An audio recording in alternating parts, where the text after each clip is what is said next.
more different approaches to the task at hand here.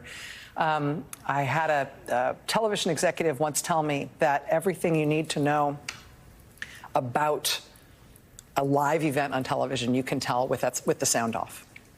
And if you had the sound off for this debate, which I'm sure nobody did, what you would have seen was Trump looking physically hunched, angry, squinting. I never saw the whites of his eyes the entire debate, shouting, constantly interrupting himself, not just going down tangents, but being unable to finish a thought, seeming very frustrated, very angry, very negative, and very tired. In contrast, Kamala Harris appeared to be sort of light on her feet, quite puzzled by him. The two-shot of him squinting and hunching and seeming to be having physical trouble squeezing the words out, certainly squeezing the sentences out, while she just looked at him absolutely puzzled by where it was he was going. I think that visual may be as much of a takeaway as anything that was said. That said, boy, what was said? Trump repeatedly coming back to the same lines over and over again about world crime rates being low, and that being the explanation for America having high crime rates. He said strange things like all Democrats wanted Roe versus Wade overturned.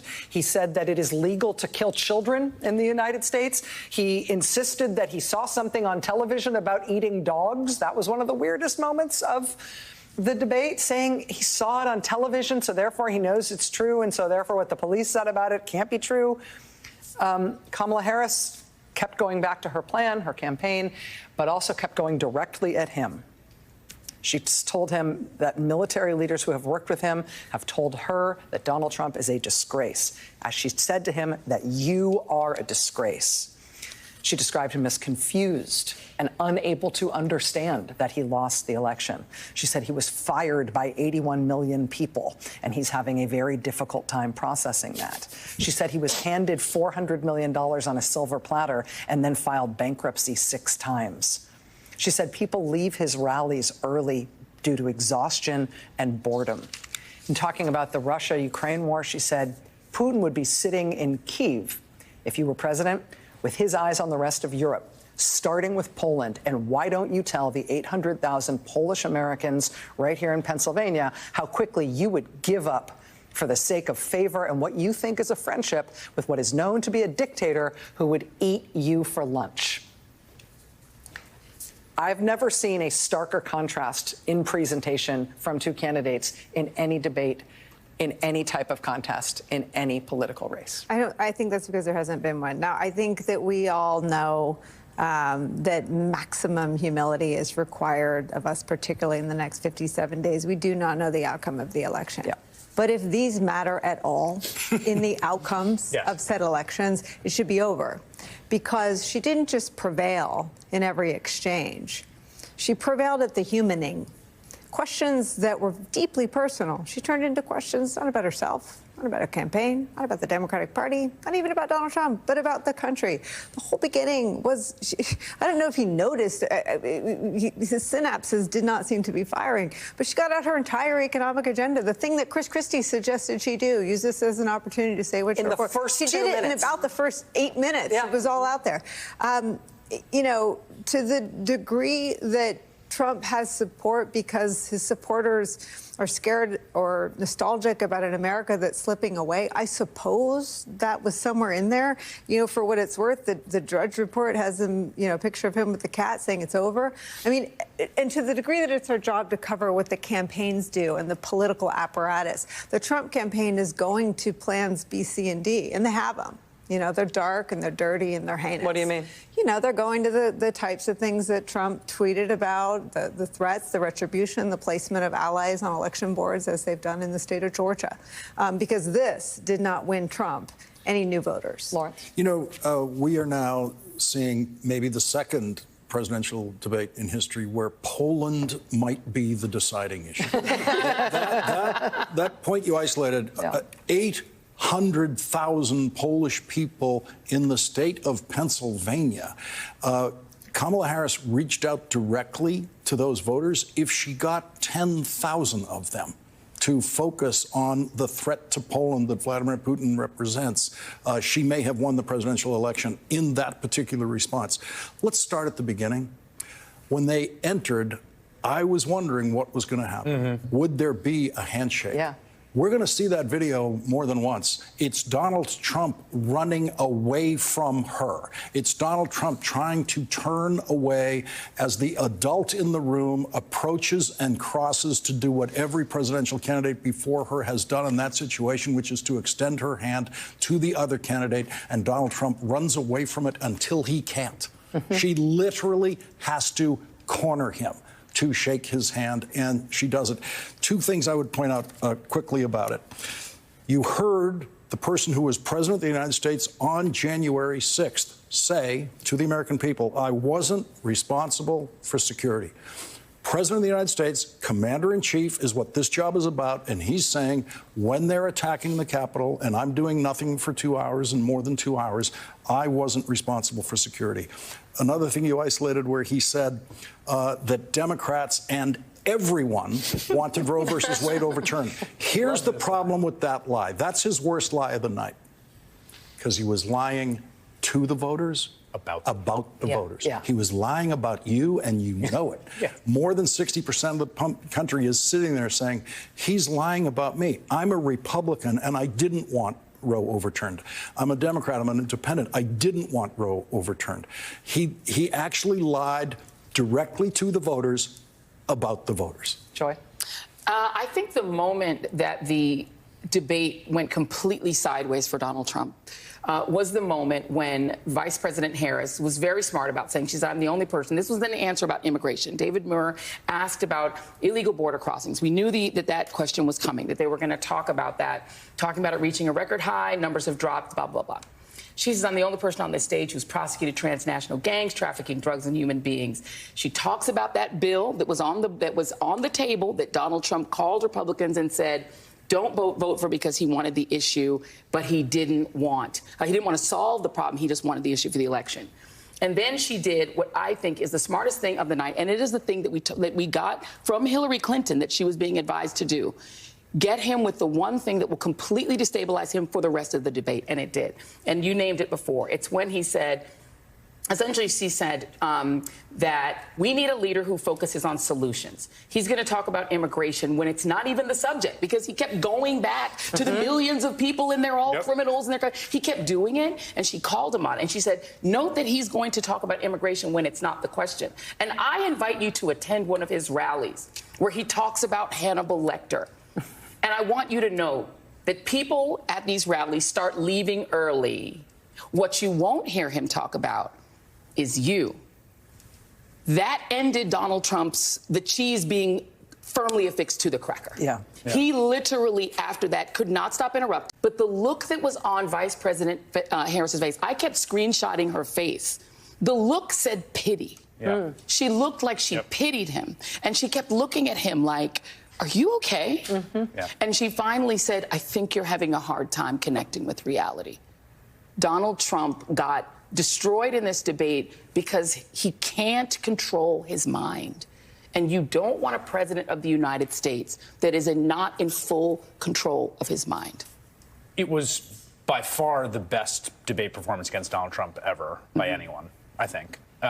Look, you know, including quick parentheses, it may very well be the best televised debate performance ever. Yeah, I mean, I can't think of a better one. I thought it was exceptional. I thought it's the best anyone's ever done against him. Both Republicans in Republican primaries and those big group brawls and one-on-one, even though I think both Biden and Hillary had acquitted themselves well against him.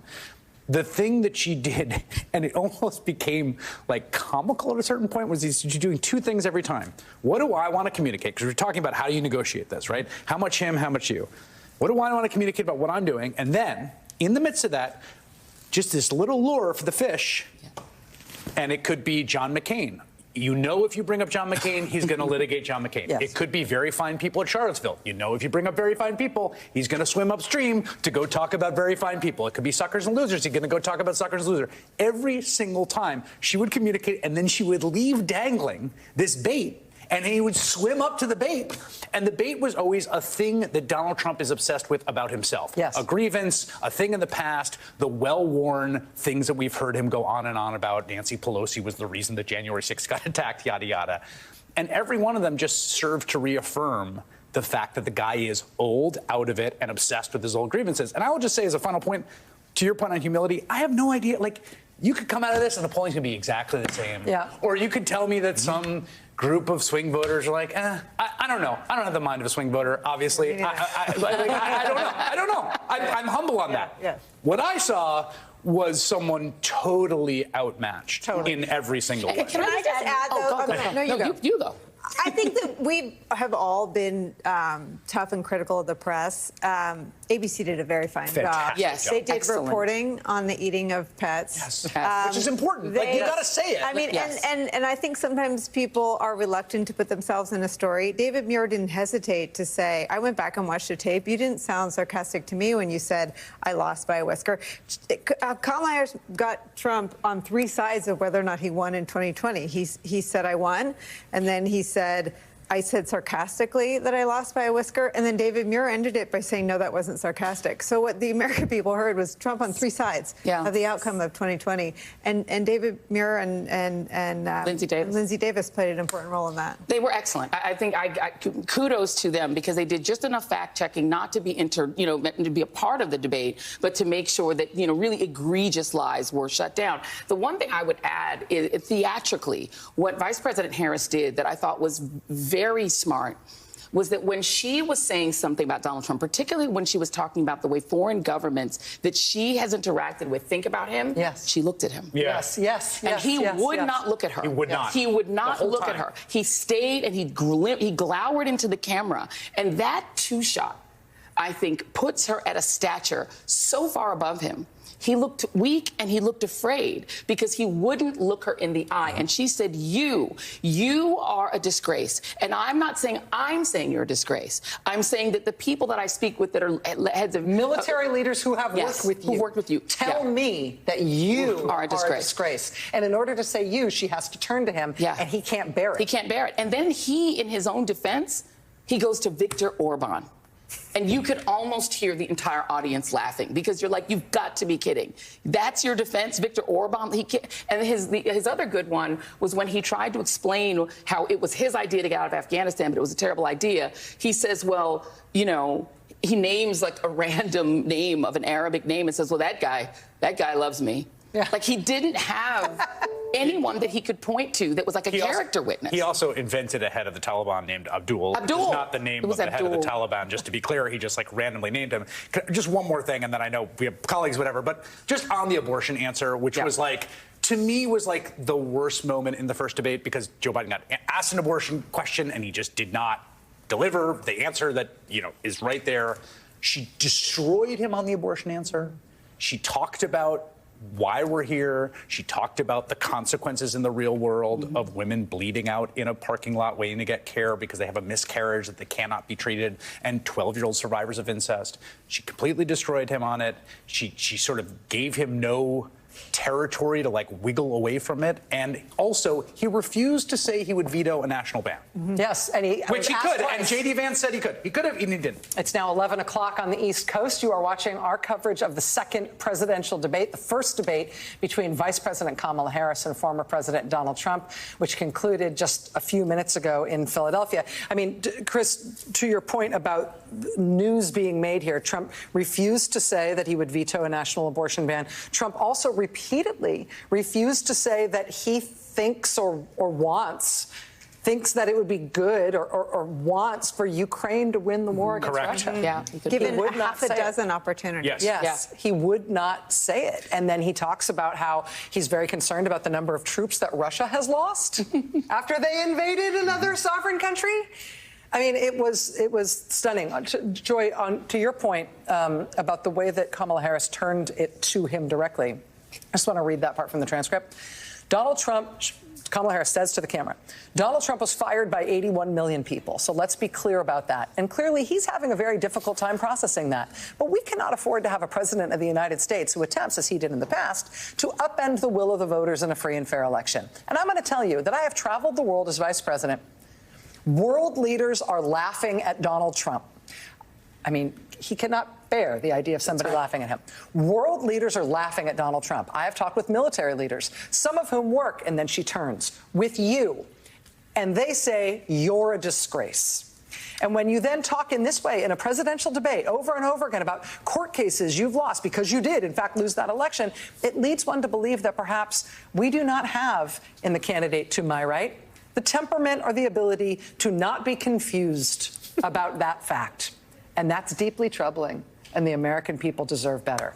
That is playing those two tracks that you're talking about, Chris, the camera talking to people at home and talking to her opponent in ways that deeply, deeply rattled him.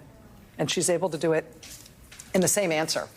Joining us now, I'm honored to say, is the Democratic vice presidential nominee and Minnesota Governor Tim Walz. Governor Walz, I really appreciate you making time to be with us here tonight. Thank you. Thanks for having me, Rachel. Great night. A great night. You were at a watch party in Arizona. You think it was a great night. Tell us how you assess your running mate's performance this evening. Yeah, I'm out here in Mesa, and folks across the country got to see a president for all Americans. You saw Kamala Harris conduct herself with dignity. She laid out a clear vision forward, one that's an opportunity economy we keep talking about, ability to own a home, making sure prescription drugs are not too expensive, and tackling the real problems and doing it all with grace and dignity. And then on the other side, look, I don't know how others describe it. You saw a nearly 80-year-old angry narcissist continue to veer off into things that in any other setting might actually be funny, but they're dangerous in this setting. They're dangerous because this guy anywhere near the White House is simply unacceptable. But I think the good news is a lot of Americans are going to see this clip. These things are going to go around. They're going to talk to their neighbors, and they're going to see what Vice President Harris is bringing to them. She talks about them. He talks about himself. She talks about real issues. He goes on tangents that are hard to follow. So I have to tell you, I'm excited about this. It's what we all knew. I'm glad more people are engaging, and we've got an opportunity. All of this, doing it with joy. A politics of joy, a politics of possibilities versus this just increasingly dark. Look, what I say is, Rachel, this guy's rooting against America. He's rooting for failure. He does not want good news. He does not want good economic news. He does not want to see unemployment, inflation going down. He wants to see the worst because whatever twisted vision he has, he thinks he's the guy to fix it when he's the guy who started the problem. So she did a great job. I'm really proud of her. You know, your running mate, Vice President Harris, one of the things that she was just getting praised for at this table here was that she, right out of the gate, was able to get to a lot of the details of her policy proposals, the kinds of practical proposals that you're talking about, things like child tax credit and a big tax deduction for startup businesses and for first-time homeowners. And she laid to undermine our alliances that have kept peace in the world. These non-answers are as clear as anything. He can't answer them. And again, when you ask him for a plan, 9 years on health care, we know what he's going to do. He's going to destroy the ACA, get rid of pre-existing condition protections. He's going to attack Social Security and Medicare. And the one thing I say, Rachel, is he is clear about he will give tax cuts to the wealthy because that's the one thing he actually followed through with. So he has no plan. When I travel, and we all see this, when I was at the D-Day memorial, it was clear that other countries deeply concerned with Donald Trump coming back, deeply concerned that his inability to do anything other than a transactional shakedown of our historical allies, as we sat on the beaches of Normandy, where Americans died, protecting Europe, but protecting us. That's the thing. You give in on Ukraine, it empowers China, it empowers Putin, it empowers dictators. But again, one example, he was asked for one world leader who was with him, and it's Orban. My God, that's all you need to know. You've got a leader in Kamala Harris that understands the importance of these alliances. She understands what it truly means to stand up for the Western democracies, and she truly means to talk about others. Donald Trump talked about himself 99% of the time, and if he wasn't talking about that, he was talking about Orban. So it was couldn't have been clearer. Couldn't have been clearer. And I'd just like to say, if I can make my plug, she did her job. Americans need to do theirs. Get engaged. Get the facts. Go to KamalaHarris.com. Go down and do some door knocking. Talk to your neighbor. Talk to your relatives. It was clear tonight that there is only one person on that stage that should be president of the United States, and that was Kamala Harris. One of the more interesting and I think unpredictable moments in the debate, Governor Walz, was a back and forth with the former president about whether or not he believes that he won or lost the last election. He has made some contrary remarks about this in recent days. He tried to claim, I think not very credibly, and was called out by one of the moderators, tried to claim that those recent comments were meant sarcastically, as if he had been joking. It really didn't seem at the moment like he was. The reason this isn't just about 2020, it's not just about 4 years ago, it's about now, is because presumably his attitude toward American elections carries through from the last one to this next one. And I have to ask if you and your campaign and Vice President Harris are fully expecting that even if you wipe the floor with him, even if you win by a lot in November, that he is going to enlist the entire Republican Party, both nationally and in every state that he can, in trying to claim falsely that he won.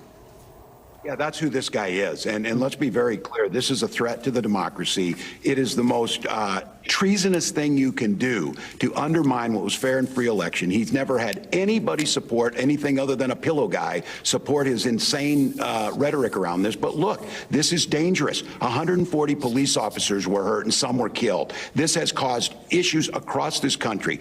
The campaign, we're ready for this. We know it's going to be a tough race. We know that he's not going to probably concede. That's why I say once again to Americans, get out there, get engaged, make sure that we're doing everything necessary. And I'm going to give a huge thank you to those election workers, folks like my mom, who's been a poll watcher for years, folks that are on the Republican, Democrats, independents, who do the hard work of democracy for no money. They're being put at risk by the recklessness of Donald Trump, because he can't, at nearly 80 years old, do something that my fourth graders, when I taught them, did. When you lose a game, you go shake hands and you congratulate the other person and you move on. We're in this together. This guy cares nothing about the democracy. He cares nothing about the American people. He cares about himself and himself only. So again, I appreciate the moderators calling him out on this, re-questioning him on it, making it clear that he's not lost. But look, this guy is a threat. This is going to be a close election. We know it comes down to the battleground states. So for all the listeners out there,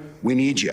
We need you to get engaged. We need you to send a message to this. And I just came a few minutes ago from talking with Mesa Mayor Giles, a Republican, who says, I'm a strong Republican. I don't agree with all of your positions, but you are standing in the breach of democracy. Donald Trump is a threat to that, and he proudly stood there with he and his family. That's the type of things we need Americans to do across this country. Kamala Harris is going to be that president for all of us. You don't have to agree with every policy, but it's very clear. She trusts this democracy. She puts the Constitution above everything else. He doesn't. I'm going to get the opportunity to have a debate with someone who's on the stage, because Mike Pence sure isn't, because he was willing to put the Constitution above Donald Trump. So we get to continue this conversation over the next 56 days, but it's absolutely critical people know what the threat is. Governor Walz, I want to ask you about your prep for that debate with J.D. Vance coming up. But while we have been talking, somebody's just handed me something, and I'm going to do sort of a not very TV thing, and I'm going to read it to you in totality. I'm going to read you the whole thing, because this was, I don't think you know about this, but this was just posted online by a woman you might have heard of whose name is Taylor Swift. And she has posted this online along with a photo of her cat. And I'm going to read to you what she just posted. Quote, like many of you, I watched the debate tonight. If you haven't already, now is a great time to do your research on the issues at hand and the stances these candidates take on the topics that matter to you the most.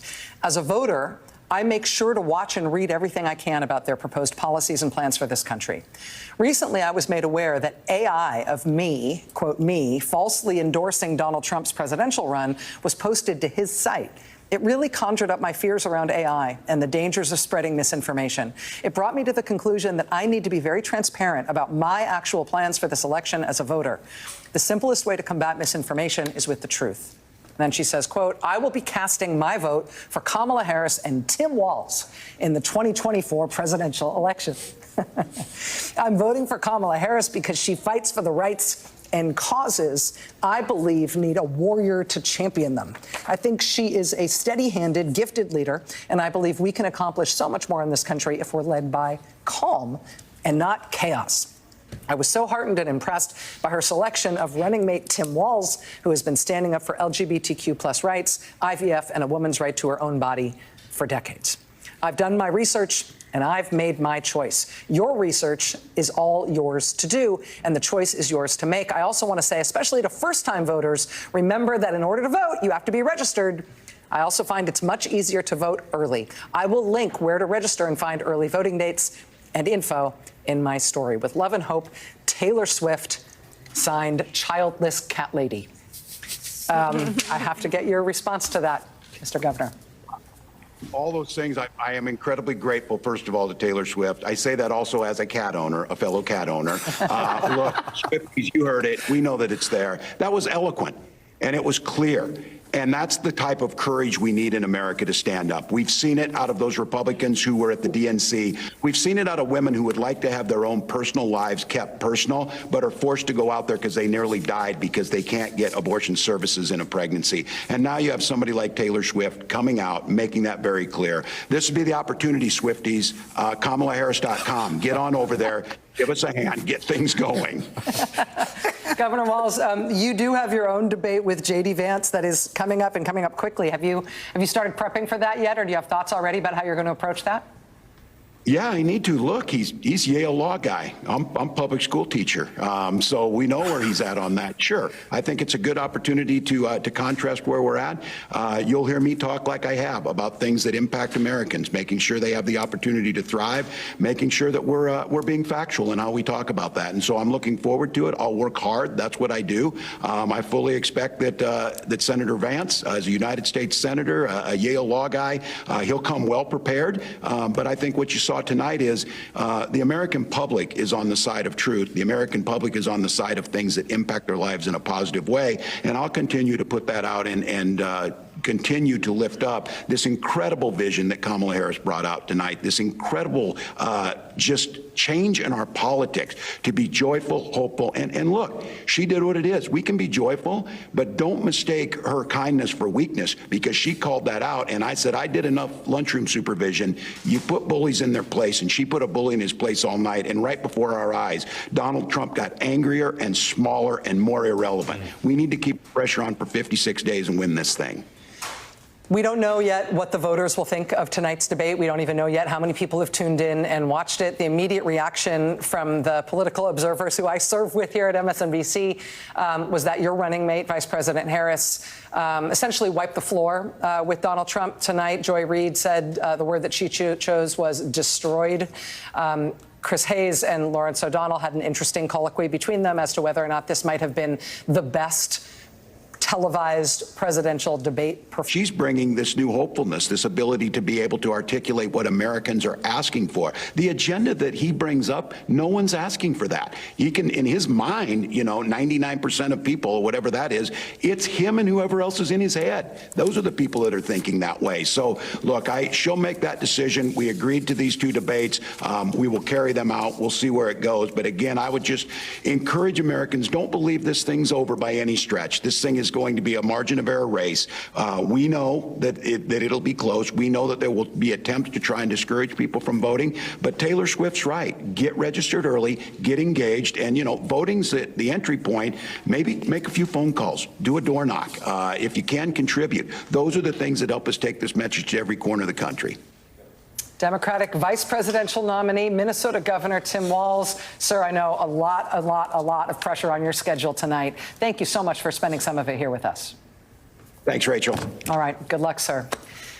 Joy? I just want to point out that Taylor Swift has 283 million followers. Oh. And 1 million people have already liked that Instagram post. And it already has 1 million likes, and it only came out during our interview with Tim Walz? Yep.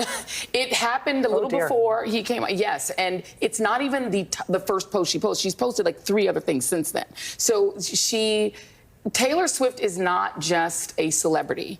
She actually, commands a humongous squad of particularly young white women.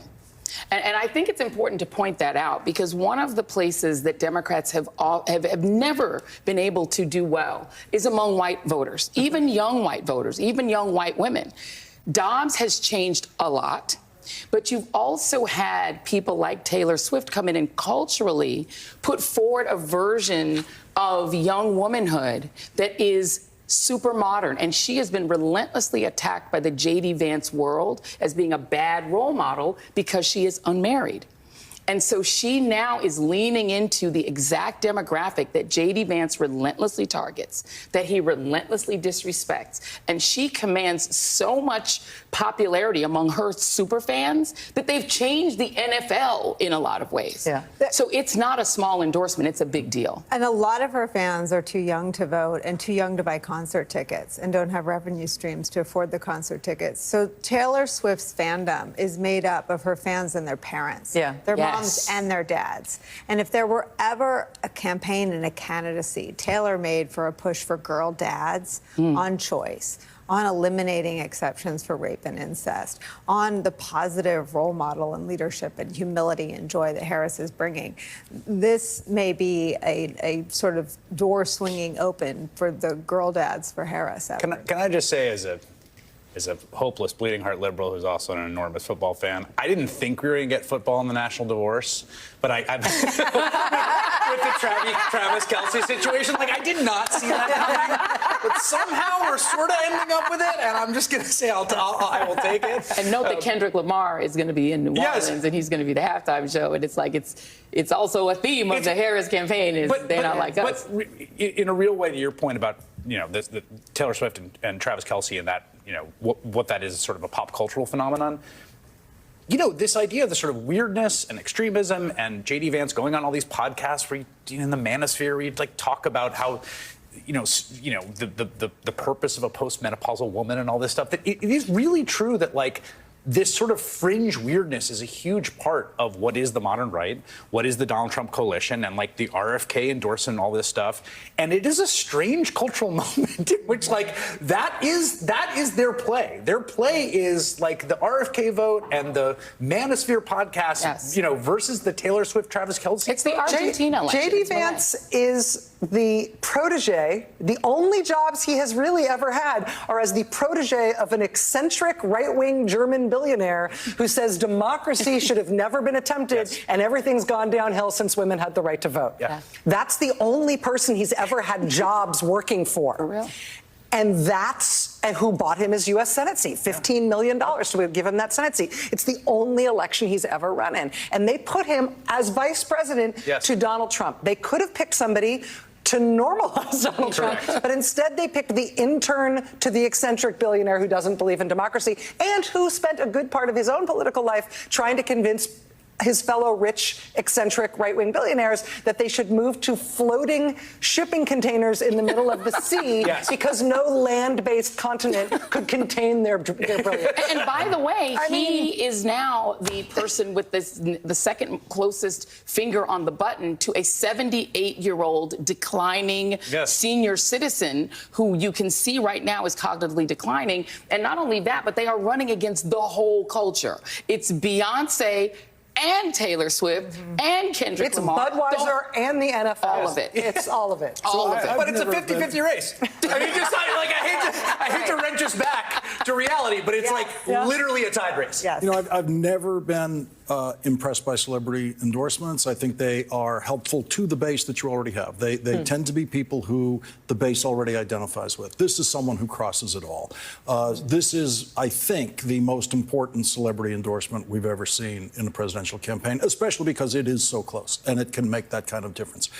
The Harris for President campaign now has the two most perfectly timed and most important endorsements of this campaign. Joe Biden's 27-minute timed endorsement after he said, I'm not the candidate. Perfect timing. It just put a rocket on her to the nomination. This, about 27 minutes after the end of the debate.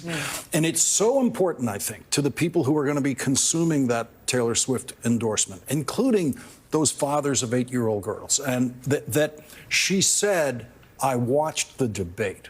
Yes. I didn't decide Yes. this yesterday. Yep. This is a new candidate. It's a new candidate for all of us. And so I watched a more than 90-minute debate. I watched this candidate against the other candidate, and I thought about it, and here I am. And here's my endorsement. The timing on it is absolutely exquisite. The wording of it is flawless and perfect, right down to the cat lady stuff. It is, for someone who's never been impressed by a celebrity endorsement, this is perfect and powerful. There is also something that is amazing non-bookends about the Taylor Swift endorsement and the Dick Cheney endorsement. Yes. I'm just going to say, same campaign. It's a big enough coalition. It's Big a coalition. really big coalition. Let's bring in Alex Wagner and Claire McCaskill, who are in Philly at the site of the debate. Alex and Claire, what did you guys think? Whew, that was fun. There were moments, I'm going to say, when I ran over to Claire and I was like, is what happening? Are you seeing what I'm saying? Tim Miller was in it. I will just say, Rachel, we've been hearing your coverage in New York. One of the things that really stood out to me tonight was the stagecraft of these two candidates. The fact that Kamala Harris repeatedly, almost constantly looking at the camera and talking to you at home. The fact that Donald Trump's sort of pronoun of choice was not you or me, but she, directing all of his comments to Kamala Harris, and she was directing all of her answers to the viewers at home. She knew who she was making a case to, and to me, it felt like she was making a case to moderates and Republicans. Like, over and over again, she was speaking in language that was, I think, welcoming to people who might still be on the fence. And even on some of the most incendiary topics, right, the issues of race and identity, she talked about uniting the country rather than sort of taking Trump's bait and talking about, the politics of the personal. Not that that would have been necessarily inappropriate given the deeply personal attacks Donald Trump has launched on her. But I think that that's an effort to show that she has an expansive view of the presidency and wants to bring back into the fold people who may be skeptical about where the Democratic Party is on questions of identity and race, and also bring in people who maybe just don't know that much about, what Donald Trump has been saying and what her reaction to that is. So I was really struck by the kind of the welcoming, sort of involved nature of her responses. Let and the me fact just that jump that in. was really reflected in her. I'm sorry to interrupt. We're just going to go to Kamala Harris Live here. We have folks here who have been knocking on doors. Well,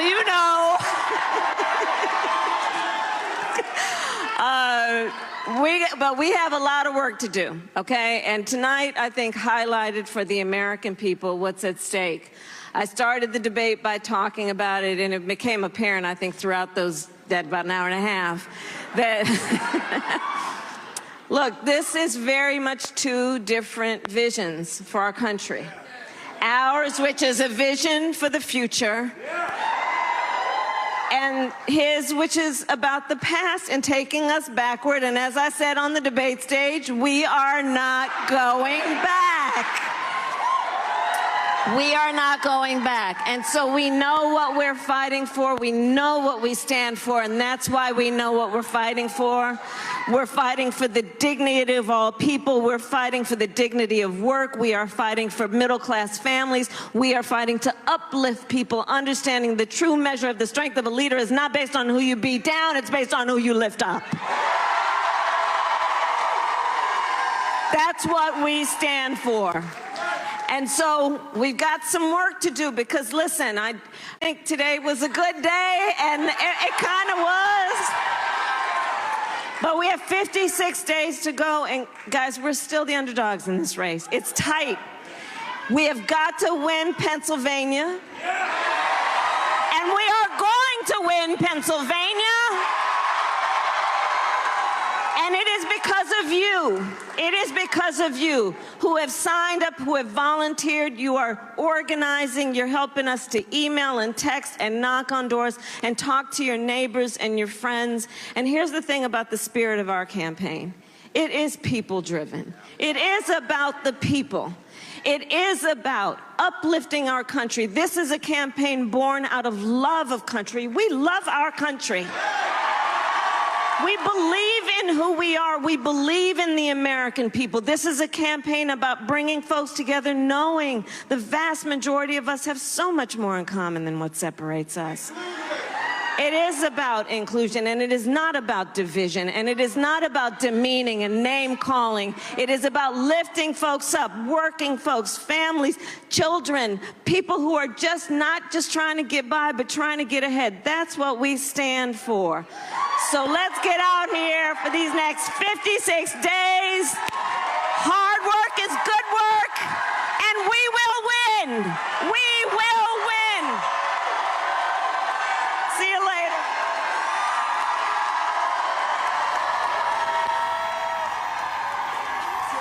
Vice President Kamala Harris and the second gentleman, her husband, Doug Emhoff, speaking to a watch party tonight in Philadelphia, just after the conclusion of tonight's sort of blockbuster presidential debate.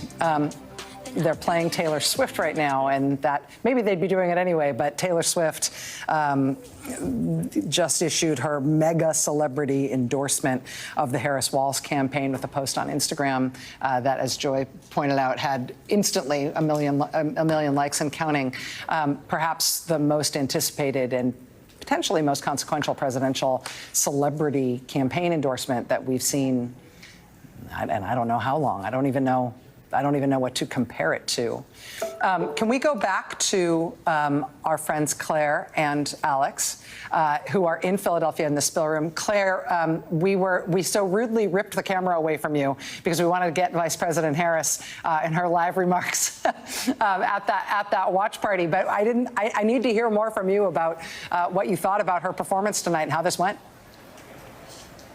Well, listen, his premise of the debate was she's not strong enough to negotiate with people or to go toe-to-toe with people. And what the American people watched was her going toe-to-toe with him and owning him. From the moment she walked out and chased him down to shake his hand and introduce herself, and then the way she reeled him in, you know, like shooting fish in a barrel on the crowd size and people leaving his rallies. She got it. And she really owned that debate from that moment on, because that's when he got mad. That's when he got rattled. That's when he got so agitated he started talking about eating dogs. And all of those things, if you just turned into this debate and you hadn't been paying attention, you'd go, that guy is running for president? That's weird. And I think she demonstrated how good she will be going toe-to-toe with the bad guys in the world, because she did a really good job going toe-to-toe with this guy. We just saw her tell that watch party in Philadelphia, in not so many words. She said, today was a good day. I think that the campaign, I don't know if they're reading the instant response or if they just know what happened on that debate stage, but clearly they think this went as well as I think most observers think it went. I'll ask you the same question that I just asked Governor Tim Walz, who we just interviewed live here. Given how well this went for Kamala Harris, should she debate him again, or should she just leave it at this? Oh, I don't think he would debate again, but I don't think she should miss the opportunity to ever have a side-by-side contrast. I think it checks so many boxes for her. The people get to know her better. They see her strength. They see that she's focused on them and not herself. And I do think Alex was right. She really looked at the camera and repeatedly said, this is about making sure that you feel good about the future, that your government can do something for you that will help you. And it was just such a stark difference. You should know that Alex is not next to me right now because Trump has come in the spin room, just so you know. That has happened. And he is desperately trying to get the attention that I think he needs as oxygen at this point, even though I think that most of the people in this room that are here spinning on his behalf know that he had a bad night. Is he literally standing there like he's his own surrogate, trying to get people to talk to him about his own performance? Exactly. Wow. Exactly. He walked in the room. We knew that something was going on because Secret Service was around, but everybody was assuming it was going to be J.D. Vance. It's actually Donald Trump walked into the spin room to spin on his own behalf. Wow. That's something. That's not a sign of strength or confidence in your own performance when you're trying to extend past the final bell there. This is live images of what's happening there in the spin room. Jen Psaki, how do you think that Kamala Harris and Vice President and former President Trump did? Well, I'm going to just start by playing the role of Ari Melber because he's not here, and I'm a Swiftie, and I'm the mother of a Swiftie. And the song they were playing, here's a lyric from the song they were playing. I'm so sick of running as fast as I can, wondering if I'd get there quicker if I was a man. Which I don't know that they know how perfect that song was for this moment. Because I bet they know. They may know. Yeah. But one of the things that really struck me about the debate was she shifted the power dynamics. I mean, we all remember watching the Hillary Clinton debate Donald Trump. From the moment she did that handshake, she didn't just like reach her arm out. She chased him down to shake his hand. And he never really recovered control of the debate, which was so interesting because it's just a reflection also to me of how she's been underestimated over and over and over and over. I don't know if anyone here feels as a woman in a male-dominated business you've ever been underestimated, but people can relate to that out there. Let me tell you about that. Stop talking. I can explain that. But there were many moments where she made him smaller, she was bigger, and I think she reached the people sitting at home. The last thing I just wanted to add, because you haven't talked about it yet, I don't think, is her abortion answer was a complete masterpiece. It was so well done, so passionate, so informed. They will take that because the question is, what do you do now, right? Yeah. She did well in the debate. You don't become president from winning a debate. Just ask John Kerry, Hillary Clinton, many people.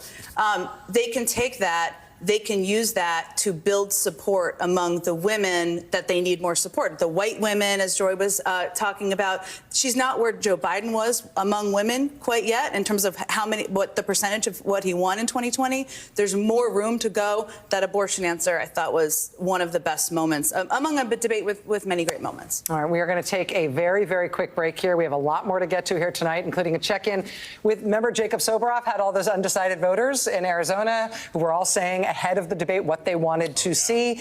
It'll be very interesting to see what their take was on all of this. That's ahead, plus lots more. Stay with us. We'll be right back. And I'm going to tell you that I have traveled the world as Vice President of the United States, and world leaders are laughing at Donald Trump. I have talked with military leaders, some of whom worked with you, and they say you're a disgrace.